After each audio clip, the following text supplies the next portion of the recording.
Hey everyone, it's Kate. We're back for day 2 of our 7-day series of the top mistakes we women leaders make that prevents us from having it all. So I want to talk to you guys today about a topic that's going to seem really obvious, but it's not for some reason.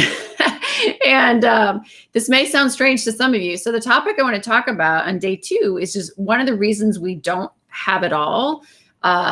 Is really the fact, yesterday we talked about clarity. Like you need to have clarity about what it is that's missing. Where are you going? What it is that you want?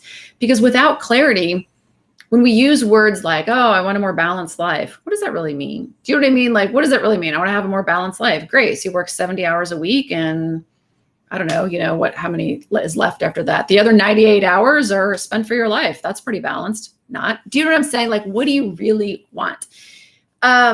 And so today what I want to talk about is putting work first. So if you are a successful woman, and what I mean by that is that you gravitate towards or find success has always been fairly easy to you. You like to do an amazing job. You're an A++ player. You're a high achiever, overachiever. These types of things, like these words describe you. You're like, oh yeah, that's me. One of the things that we do as highly successful women is we always put work first. So I want all of you in the comments right now to share 2 things. One is I would love for you to share, when did you first start working? Because one of the surprising facts about a lot of women leaders is a lot of us started working pretty young. Like I started working at age 11. No, I did not work in a sweatshop. But I just knew very early on, especially the way my family, like their views about money was that I wanted to have my own money because money meant freedom to me. So for example, I grew up in the 1980s when Gloria Vanderbilt jeans was like a really big deal. Y'all remember that? And Calvin Klein, and we all had like the little ribbon belt that was supposed to match your little Izod polo shirt. Although I never got to have the Izods. I always had like the knockoff brands. But what was going on in that whole scenario was that my father was like, well, I'm not buying you Gloria Vanderbilt jeans. That's stupid. Why would I buy a pair of $50 jeans when I can get you $10 jeans from, Sears Roebuck? So I learned very early on that if I wanted these things, that I had to earn my own money. So I'd love for you to say down in the comments below, like, when did you start working? Like what age? And not everyone, like some of you may not have worked until after college. And then, so that's what I want you to put. So let's just share. This will be a really interesting kind of experiment. So when we put work first, guys, that is obviously never, ever going to lead to a sense of fulfillment, of peace, of freedom, of control. Like work is always the first thing we think about in the morning. We grab our phones off of the shelf, right? Or out from under your pillow, God forbid, on your bed. Or if it isn't the first thing you do, it's the second thing you do. We're constantly having our head in our work first. And I get it. Like we all have fierce careers, demanding careers. There's a lot of pressure on us to perform, to show up to great results. I get it. I understand. I'm right there with you. However, when we're constantly putting work first, you're just never going to get to a place where you're not living that way because you're creating that. So you have to stop putting work first. I know. How do you do that, Kate? We're going to talk about that. But the interesting thing about this is there's a lot of people who may be listening to this right now. And dudes, for all the dudes out there, this goes right there for you too. Okay. All the men in my life, all the men on our list, all the men in our community, this goes for you too. When you are constantly putting work first, then work is always going to be the thing that you're drawn to, that we're teaching our children is more important, that we're telling our spouse or partners, lovers, wives, husbands is more important. And when you do that, are you ever going to feel like you have it all? Are you ever going to feel like you arrived? Are you ever going to feel hyper successful and like, oh my God, I'm reveling in my life? Heck no, because you've given all the control in your life over to this thing called work, right? That is just not ever going to work. And believe it or not, work's never going to work. That's never going to lead you to what you want. And believe it or not, a lot of people who may even be listening to this broadcast, probably not, they probably dropped off by now. They really believe that that's what you do. Like I know people in my life who are like, well, Kate, of course you do your work first. Well, why would you not do that? If not, you're a slacker. If not, you're a loser. If not, you're someone who's not capable. If not, you're, someone that society's going to have to take care of. Some people truly believe that work always has to come first. It's a very practical matter for them. That's awesome. I'm not talking to you because I used to believe that and I don't believe that anymore. So I'm talking to everyone like me who's like, I don't want my life to be that way. How can work be a significant piece of my life without dropping everything else I hold precious? And that's where I was constantly finding myself from the age of 11 onward. Work was always a significant piece because I equated work with freedom. Does that make sense? A lot of people equate work with security. Oh my gosh, I feel secure if I've got this work and I've got this pile of money under my bed and all that kind of thing. So we have this really strong emotional attachment to work.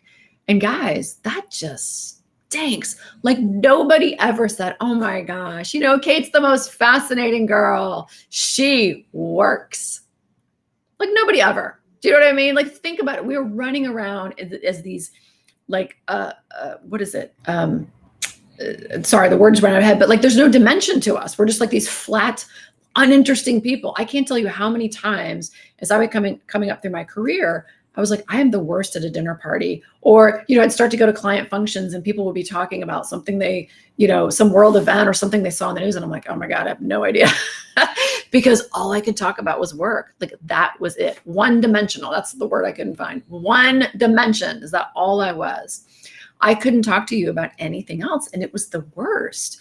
I mean, I just constantly felt like I was behind the eight ball in every which way of my life. And it does feel that way. It feels like, I am worth nothing other than a paycheck at times. Like that's all I really do is produce. I just produce a paycheck. I mean, yeah, my work is meaningful and I give results and I lead a team and all that, but there's times you just feel so alone. You're like, this is all I am. I am this one-dimensional woman who has nothing left to give other than a paycheck to people. And I can't tell you how many women we've worked with who have felt that way. And it's like, if this is all I am and this is all there is to life, then then what's the point, And that can get to a pretty dark place pretty quick, guys, right? It really can. Because what has happened over time is we've grown up in a culture that has said, and you guys have probably heard me say this a lot of times before, make your bed, Jane, before you can go out and play. Do your homework, Jane, before you call your friends on the phone. Eat your peas and carrots, Jane, before you have a slice of cake. Like we have grown up in a culture and we've designed a culture that is all about you better do things this way or you're being bad. And we use it in our parenting all the time. Like it's a heck of a lot easier to tell your kids, well, you better eat your vegetables. You can't have a cupcake because it's coercion, right? Like that's the easiest parenting ever. Like here's the carrot, here's the stick, and you get your kids to do stuff, which works great when they're little, doesn't work so great when they're teenagers. And it sure as hell backfires when they're adults and they're trying to figure out all this stuff themselves. And they've never been taught that actually they're a lot more complex than just being responsible first. And then, we need to play. It is in our biology. We have to play. We have to relax. We have to think. We have to dream. We have to congregate. We have to commune together. We have to, be athletic or active. Like those are all things we need to survive and thrive and feel amazing. And I'll talk more about that later in the 7-day series. But if all we do is work, and we have to be responsible, it's just like the Poindexter life. Nobody wants that. And after years and years and years of that, like it's no wonder we're burning out and women are not holding on to significant leadership positions. But not just that, are trading off the health of our bodies, the health of our marriages and our relationships, the health of our relationships with our children for a job. I mean, I can't tell you how many women I'll talk to. And I was this woman who are like, you know what, Kate, I probably spend 30 to 45 minutes a day with my kid. Now, I will tell you, it's not all about time. There's a big essence of quality time, right? Like I think we all know parents who stay home all day with their kids and don't give them much time. So it's not just about time. But the point being is, our children, our relationships, our health needs more than a couple of minutes a day. It really does. And think about where, our marriages are, our relationships are. If we're always putting work first and we're saying, hey, you know what, I love you, but you're an adult. You can understand. I got to get this report done. You understand. I got to go to this last minute meeting. You understand. That may work for a while, but that doesn't work long term because creating an amazing love story in your marriage doesn't stop at the altar. You have to continue to facilitate that. And it doesn't mean that we're always going to have these glorious date nights, but it means you got to be talking. You got to just honor each other and say, let me put this aside. Let me talk to you, honey. Yeah, what do you got going on? God, that's fascinating. And instead you're like, yeah, oh my gosh, I got to get the groceries. I got to get that report. I forgot that email. Like, oh my gosh, this poor man you're married to. And believe me, guys, I was a victim of this for a long time. Like my husband would be chattering with me and I'd be like, we need new drapes. Yeah. Wonder if I should start, and I just I could not quiet my mind and focus. There was always something that had to be done first before I could relax. And that's why, as a lot of times as high achievers, when you get sick, like if you ever gotten like pneumonia or something, you're like, oh, thank God I have pneumonia. I actually have a reason to stay in bed and actually let go of all this stuff, because it's like permission not to work. Or you can be like some of us, because I used to work through pneumonia, which is really tragic.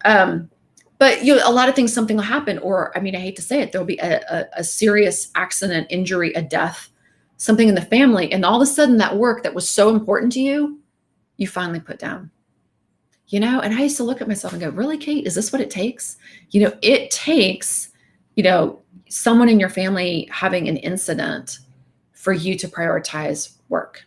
It takes, someone like your child getting really, really sick for you to put down work. I'm embarrassed to say, but it's true. There was a time when my daughter was I think she was 6. And this was way back before I think we had cell phones back then, but they're like the flip phones, but it was before we were so connected. And so you couldn't work from home like we could now. And my daughter got chickenpox, and I was working, I think at that time I was working in an ad agency, which, ad agencies are like complete sweatshops, or they can be, mine was. And that combined with my personality made it just, fuel on the fire. And I was just working night and day, and she got the chickenpox. And I felt horrible calling into work. I felt so bad. I was like, oh my God, my daughter has the chickenpox. I'm so sorry. I'm so sorry. I can't come to work for a week because I have to be home with her. And the minute I hung up the phone, I was like, sweet, she has the chickenpox. I was so happy. That's horrible. That is horrible, guys. I'm so embarrassed about that. It was awful that she had the chickenpox, but it meant a week of watching blockbuster movies and baking cookies and momming and really giving her some attention and reading some books when she was sleeping and napping because she was sick. And it just felt so amazing that work did not have to always be the first thing on my brain for those 5 little old days or 6 little old days. Okay. So the first thing you have to decide is that work can't always come first. It's just not healthy. It's not working for you. It's not working for me. And it can work for everybody else around you in your company. I don't care if your boss gets up at 6 a.m. and he sends you 55 emails. Good for him or her. When you are always putting work first and the rest of the things that are precious in your life, like all those glass balls, the ones you don't want to drop, you can't let those drop. And we're letting them drop because we have a habit. I'm going to call it that because it's the easiest thing. There's a lot more psychology behind it than that. But we have a habit that we're supposed to do it this way. And guys, you've been trained that way. It's like we're trained seals. Oh, I better eat my peas and carrots and then I can have fun. We can't even give ourselves permission to enjoy our lives. One of the things I love, love, love about my husband is when we met and, when we first moved in together and got married and all this stuff, he never made the bed. And I was horrified. I was like, who doesn't make the bed? What? From a young age, my parents were like, you got to make your bed before you go do something. And I was like, he doesn't make the bed. And he's like, why would I make the bed? I'm just going to get back in it at the end of the night. And I'm like, but you got to walk by it 50 times today. And then then it got even worse because he'd bring out some equipment from the garage. He'd put it in the middle of the sheets. And I'd be like, oh my God, my $1 million sheets that I just bought. But, it was just he's just not wired this way. He does not believe you make the bed in the morning.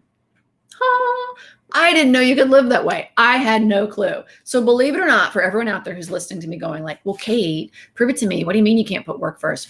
My husband's never put work first. A day in his life. He's super successful, had lots of jobs, enjoys his life. The man doesn't make his bed first. And he doesn't eat his peas and carrots first. If he wants to have a nice steak, he has a nice steak. If he wants to drink a coffee at 3 p.m, he drinks a coffee at 3 p.m. He just is very comfortable with making choices that help him feel fulfilled all throughout the day. And I was like, that's remarkable. It was really hard for me to conceptualize that because I had such a strong view that I had to get my work done first. And that is just suffering, guys. Does that mean now that you're going to be a couch potato? Because I hear that all the time. Oh, what? You're going to be a slacker? You're going to be someone who's irresponsible? No.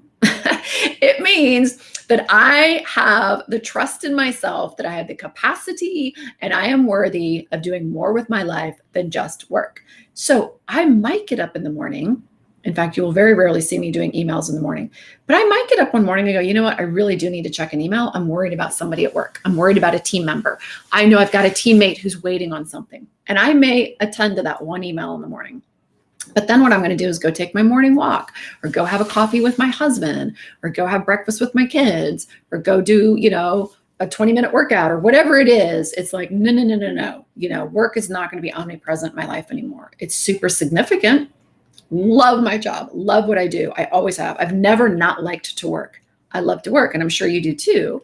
But when we are constantly in this like work, and then what we think is like, oh, well, there's going to be this magical place called the weekend, or called the vacation in 6 months, or called the next promotion. And when I get it, it's going to be more work. I mean, seriously, like, do you know what I'm saying? Like those moments, like we're living our lives in these tiny little fragmented moments instead of in the daily day. And I was talking to someone on the phone the other day, and I said, what is it that you really want? And she said something about like peace. And I was like, oh my gosh, like I had forgotten how I never used to live in peace. Like, honestly, like I've lived in peace so long, like every day is just a day. Like it's just like, this is good. Like it's the absence of stress. I hear this all the time from our clients. They're like, the most remarkable result I'm getting right now, they'll be about 3 weeks into working with us. They'll be like, it's like the absence of stress. And I'm like, I know. Isn't that magical? Because work's not always first, because you're multidimensional, because you're doing more things with your life. So what happens? You have more energy. You feel more at peace. You feel more fulfilled. You feel gratitude. You feel amazing. You feel happy. You're enjoying the moment. Like that's how it feels. Does it mean that you're like walking on clouds and there's puppies and kittens and rainbows like dancing in the forest before you? No, you still have life to live. We still have, things that we trip over and challenges in front of us and fears and doubts and all the good stuff that comes with life. Like that's what makes life rich. But it's a cornucopia. It's not, I got to go fix this thing called work and then I can go live my life. Like doing that is it's just a life of regret. Right. And we know it. We say these things like, oh, whoever put on their gravestone that, they were amazing at work. Nobody. We always say, we always watch the videos that come across the meme like, oh, nurses who are, with, patients who are terminal. They always say they wish they had what, loved more, lived more, worked less. We know this stuff, but we're not doing it. So the very first reason that we're not having it all is because if you think you have to get your work done and then you can go live your life, if you have to do work first and then you can go play, if you have to do this hard thing before you can have the result or the gift, right there is it. Like that's a significant piece. So day 2 is work cannot always come first. But I want to know in the comments below, guys, when did you start working and what was your first job? Ooh, that would be fun. My first job when I was 11, I delivered magazines. What did I do after that? Oh, I worked in a dry cleaners. How old was I then? Maybe 14. This was back before they had work labor laws, I'm pretty sure. I don't know how I worked that young, but I did. And then I worked at a jean shop at the mall. And what did I do after that? Oh, and then I worked at a furniture store. I was in retail sales, like, up through high school and part of my college years. So that would be fun. So I want to know, what was your first job and how old were you? Because I bet you'd be surprised how much and how long we've been working, and work has been a huge priority in our life. Because again, it's been attached to freedom or security in some way. And those have become so near, dear, and precious to you that you can't see any other way. So work cannot come first. Life has to come first. The result of your life has to come first. And when you can capture that and the essence of that and live in that, ooh, things start to get really fun. So flow is coming. We're going to get to that. But first, we're going to talk about tomorrow.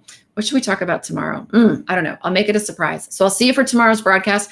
And listen, if there's someone else out here who you think out there in internet land that you think could benefit from this, someone who's a workaholic, someone who's suffering for success, pass it on. Boy or girl, doesn't matter. I'm happy to talk to the boys too. But pass it on, tag them, put their name in this, share it. Let's get the message out there, guys. Success can really be fun. It does not always have to be a struggle. Again, I'm Kate Byers, founder of Corporate Women Unleashed. Thanks for coming to today's broadcast. I'll see you guys.